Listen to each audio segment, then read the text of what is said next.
Hi, my name is Manikanda Sriram, and in this series of videos I will be explaining a few control systems lab experiments performed using the LEGO Mindstorms kits. These kits are highly reconfigurable and hence a variety of experiments can be designed with them. They are also programmable using a variety of software including LabVIEW, NXE, RobotC, and even LEGO has its own proprietary software. For this video, we will be using the MATLAB environment since we are all familiar with it. So, before we start with the experiment, first let me show you how to use MATLAB to program the NXT kit. So, in MATLAB, the first thing that we need to do is to install the hardware support package required for the Mindstorms kit. This can be done using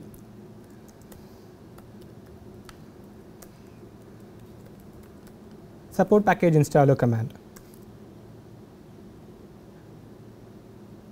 This brings up a GUI using which you can download the package from the internet and install it. I have already done so.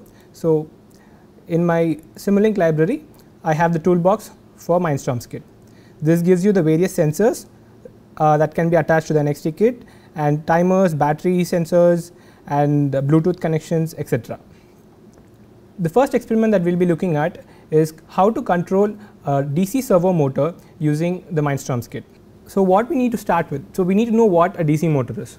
It is obvious. DC motor is a device that converts electrical energy into mechanical energy. So, a servo motor allows for precise control of the angular position of the shaft using a sensor input, a sensor feedback. That is, the sensor in this case is a rotary encoder, which you can see over here. So, the input that we give to the motor is a voltage, and the output is the sensor reading, which is the angular displacement of the shaft. So, before we begin with the experiment, let us do a simple task of controlling a motor using Simulink. So, let me create a new model. So, in this I am going to add a motor block and a constant source. If you look at the motor, it's there are two parameters. One is the port, so let it be A, and the stop action. Stop action is when you stop giving input to the motor, does it apply brake or does it let it free flow? That is what the other option, coast. And also the input is in the form of a percentage, that is 100 refers to full power forward and minus 100 refers to full speed reverse.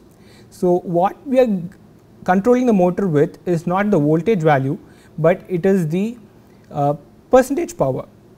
It is also called the duty cycle ratio of the pulse width modulated signal that is being sent to the motor. You can refer online for more details regarding pulse width modulation. So, let me make it go at 50% full power.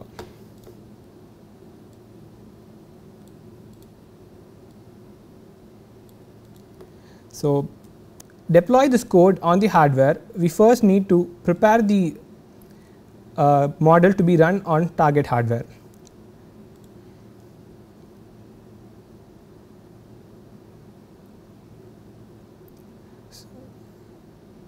So, as you can see, we need to select the target hardware. Since I have installed hardware support package for NXT, it is available. Once I do this, there are different modes. The two modes of interest to us are the normal and the external mode. The normal mode is when you can use the deploy to hardware button to send the code to the NXT kit and make it run on the NXT kit. The other mode is the external mode. This is used when you want to do data logging or data acquisition, when you want a communication between your laptop and the hardware. So, for this case, let us do the normal one. I am connecting the NXT kit to the computer.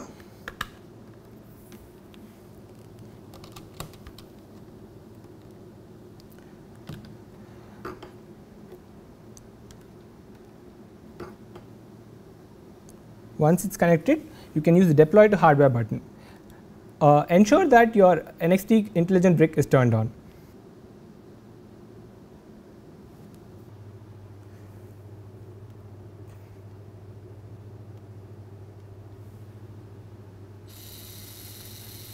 as you can see, the motor is running at a constant speed. So if I try to apply some external torque to it, it continues to apply the same voltage. So there is no feedback. It blindly applies 50% of the full power to the motor. We now have an understanding of how to program a model and run it on the hardware. So now let's go to our experiment.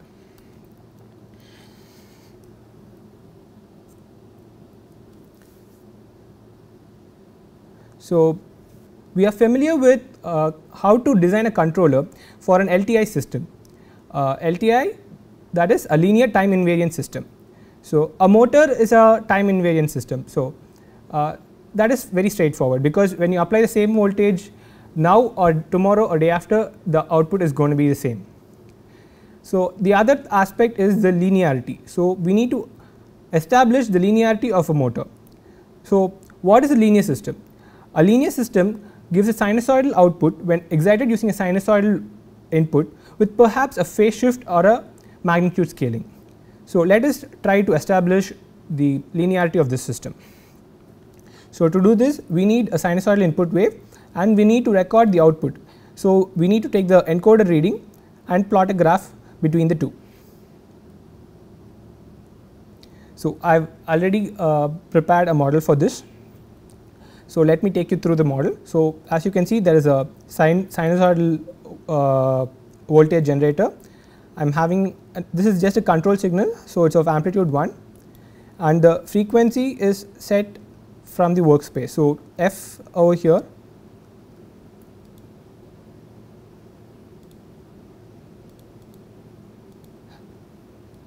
is set to be 0.5. So let me change it to 0.25. So at 0.25 hertz, TS1, TS are all different sampling times. So I will come back to that.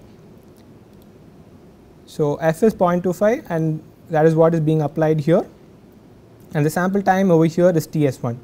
So this is obviously a discrete system.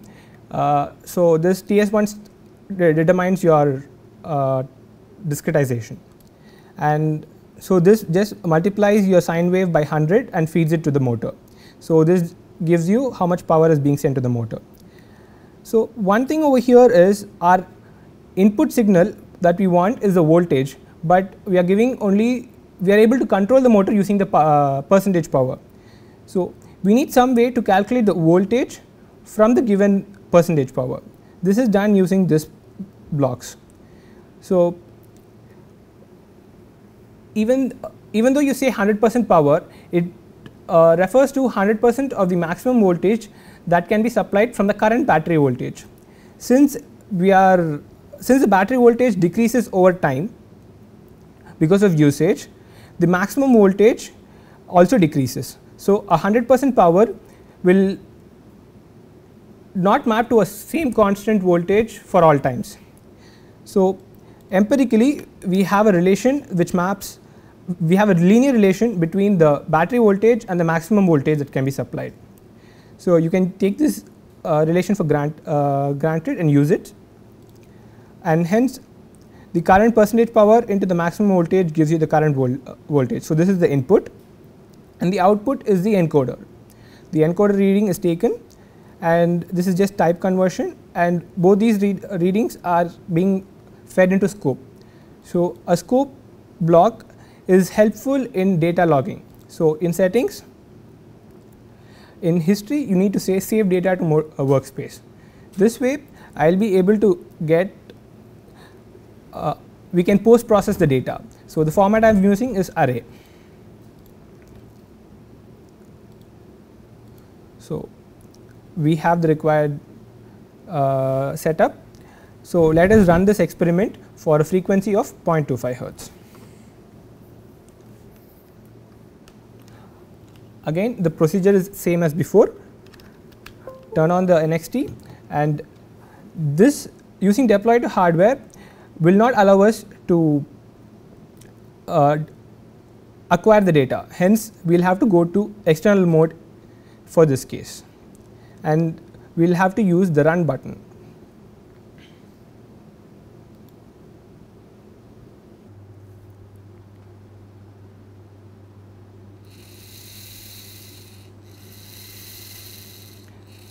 as you can see, the speed of the motor is varying and it follows a sinusoidal waveform. So, this corresponds to a 0.25 Hertz sinusoidal input.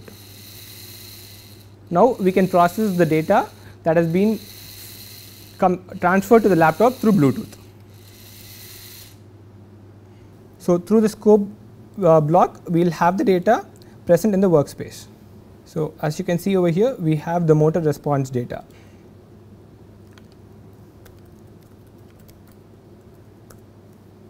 So, the first column is the time, the next column is your voltage, and the third column is your encoder reading.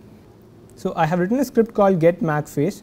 So, let me first show you what it does. So, as you can see, this is the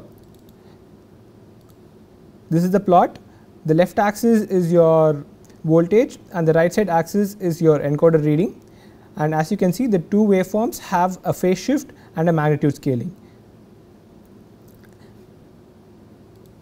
And the output from the script are three values: f, which is the system frequency that was generated, m, which is the magnitude factor, and p, which is the phase difference in degrees. So, going back to the slideshow, we have established now that the system is linear. We have obtained a plot which is similar to this. So, and for a frequency of 0.25 Hertz, we have obtained what is the magnitude scaling factor and the phase shift. So, if we repeat the experiment for different frequencies, we can obtain a table similar to this. So, this is your frequency response of the motor, and if you notice, beyond 10 Hertz, the magnitude scaling is so small that your system hardly responds. Every motor has this bandwidth of frequency in which it functions. So, you can go beyond 10 Hertz, but you will have a very noisy data. So, now that we have the frequency response data, we can obtain the Bode plot of the system. So, I have already done that. So, let me demonstrate it to you using MATLAB. So, I have the data in three variables: frequency, magnitude, and phase. So, I am going to construct the Bode plot. So, it is a semi-log x plot with frequency in log scale and magnitude in dBs. That is why I am using 10 log 10 to the base 10 of magnitude. So, this is our magnitude plot, and as you can see, you can visualize two asymptotes. Let me draw those asymptotes.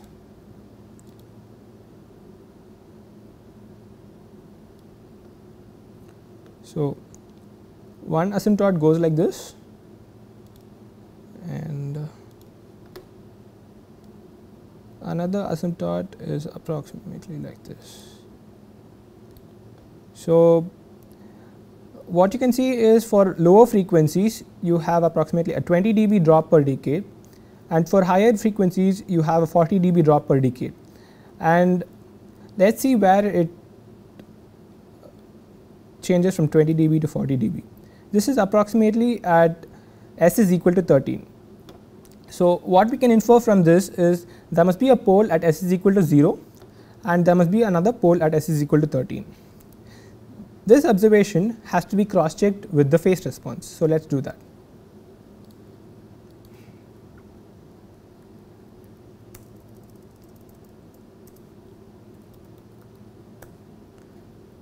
So, as you can see in the phase response, for lower frequencies it tends to minus 90 degrees, which is similar to 1 by S, and for higher frequencies it tends to minus 180 degrees, which is similar to 1 by S square.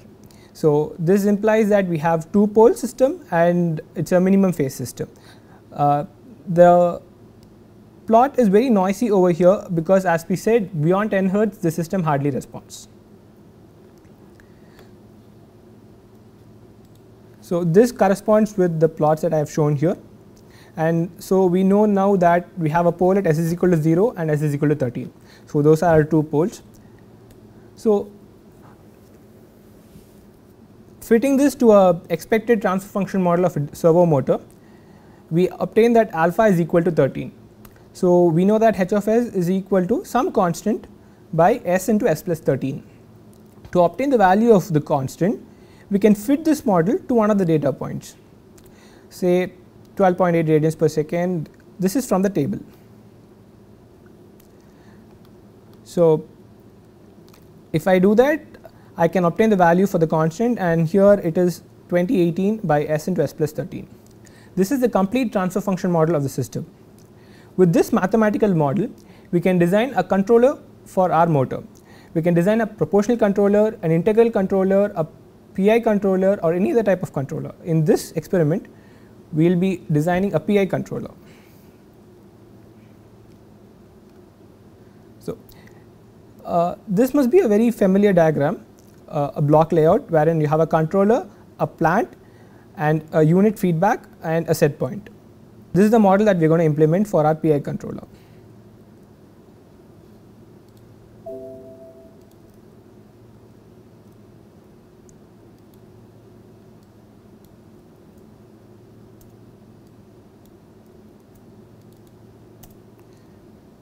So, as you can see over here, you have the controller and the plant and a set point, and this is the error signal, and this is the input signal, and this is the output signal. So, expanding the plant. So, previously we multiplied the PWM signal with the battery reading to obtain the voltage. Here we are dividing the voltage by the battery reading to obtain the percentage power, and this is just for safety, because the battery voltage might vary. The required voltage might be above the battery voltage, and hence we have a saturation which gives an upper limit of 100 and lower limit of minus 100. So, the rest is straightforward.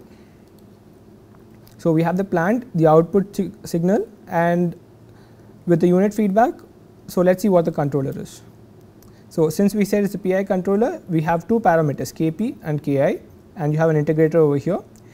So, all that is left for us to do now is to determine the values of Kp and Ki. Since we know the transfer function of the system, we can do this analytically. So, the transfer function is P of s, a by s into s plus alpha. We know the values of a and alpha, and the controller has a transfer function of this form Kp plus Ki by s.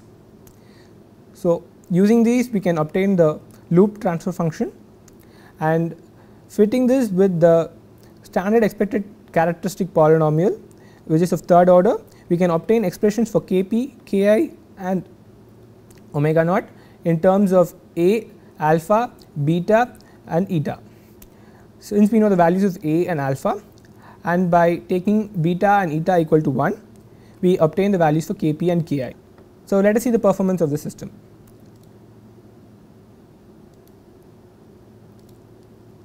As you can see over here, I have given the values that we calculated. Again, the procedure is same as before. We will run the controller on the brick. So, we have given a set point of 360 degrees. So, the motor should turn by one full rotation and stop.